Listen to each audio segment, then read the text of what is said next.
Mtazamaji na mfuatiliaji wetu, Rais wa Iran Bwana Masoud Pezeshkian amesema kwamba hakuna tarehe ya mwisho ya kusitisha mapigano, huku akisema kwamba Trump hawezi kuinyima Iran haki zake za nyuklia.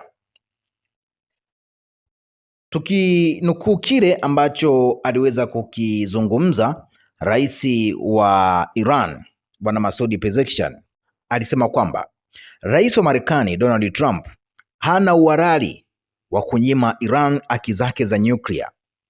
Shirika la habari la wanafunzi la Iran lilimnukuu Rais wa Iran Masoud Pezeshkian akisema kama ambavyo inaweza kukusogezea hapo, huku Washington na Tehran zikiendelea kukabiliwa na kutokukubaliana katika mazungumzo yanayoendelea. Sasa Rais wa Iran alinukuliwa tena akisema kwamba Trump anasema kwamba Iran haiwezi kutumia haki zake za nyuklia, lakini hasemi kwa kosa gani.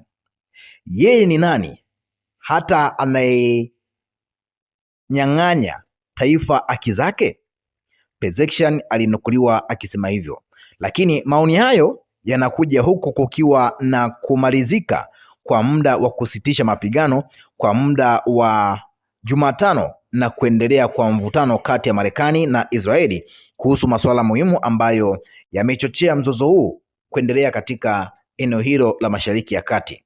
Lakini kulingana na ripoti, maeneo makuu ya mzozo yanabaki kuwa swala la matamanio ya nyuklia ya Iran na mlango wa bahari wa Hormuz. Hivi ndivyo vitu ambavyo Marekani amekuwa akiviangalia. Sasa kitu hapa ambacho naweza nikakufafanulia kidogo ni kwamba katika haya mambo mawili, hili swala la nyuklia sio la Marekani. Hili swala la nyuklia ni swala ambalo linawahusu Israeli, lakini wanatumia mgongo wa Marekani kuweza kufikisha ujumbe wao. Lakini Marekani yeye anaangalia hili swala la mlango wa bahari wa Hormuz. Kwa nini nakwambia hivyo? Marekani kwenye mlango wa bahari wa Hormuz ana maslahi makubwa kuliko hata nyuklia ya Iran. Anayeogopa nyuklia ya Iran ni Israel, au tunaweza kusema ni Benjamin Netanyahu ndiye anaogopa hii nyuklia ya Iran.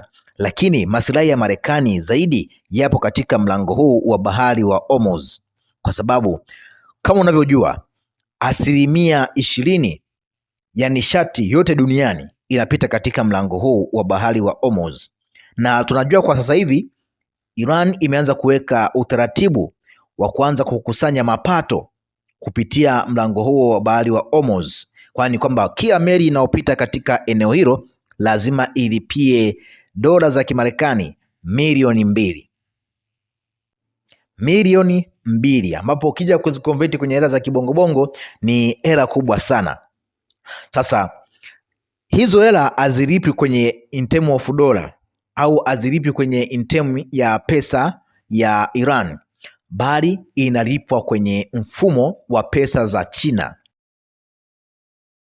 Sasa hiki kitu kinasaidia kukuza uchumi wa China. Sasa Marekani anaona kwamba hili jambo ni jambo ambalo wanataka kulitumia kuweza kushusha, yaani kwamba wanataka waitoe ile petrodola, yaani kwamba mafuta duniani yaache kununuliwa kwa kutumia dola, bali uingizwe mfumo mwingine wa kununua kwa kutumia pesa ya China, nadhani inaitwa yuan. Sasa hicho kitu Marekani anaona ni kwamba hili jambo linaweza likashusha uchumi wake na kuweza kuporomoka kwa dola, na dola ikatoka kwenye soko la dunia. Sasa hayuko tayari. Hicho ndicho kinachosababisha Marekani aendelee kung'ang'ania, yaani kwamba anatumia ili swala la nyuklia kuweza kumdhoofisha Iran, ili kuweza kudhoofisha uchumi wa China. Nadhani hapo mtakuwa mmeelewa kikubwa ambacho kipo nyuma ya pazia.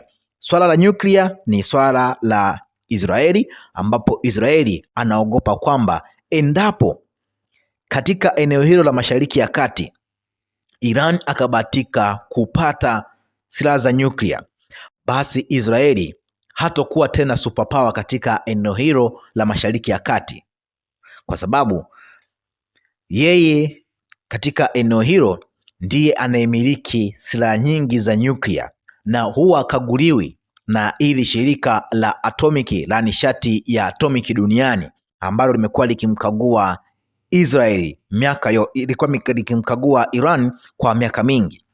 Tuachie maoni yako, tuambie ni kipi ambacho unacho kutokana na hiki ambacho ameweza kukisema rais wa Iran bwana Masoud Pezeshkian kwamba Trump yeye ni nani kuinyima haki taifa la Iran kutumia rasilimali zake za nyuklia?